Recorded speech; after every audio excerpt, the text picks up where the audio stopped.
So I am at 4545 East Laurel Drive, Northeast.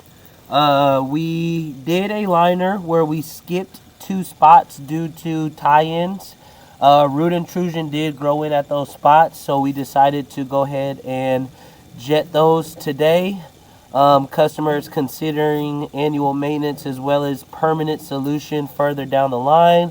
But first spot right here is clear. It was completely covered with roots prior to jetting, so we were able to open back up the reinstatement. And then this is going to be the second one where you can see both reinstatements both tie-ins are open and able to flow in. Hairline roots are on the side of pipe that jetter could not hit, but those are not cause of any concern. The big ones were able to be jetted out. So I will start pull back.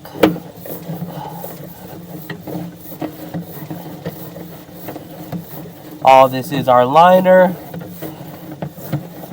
And we're going to be coming up on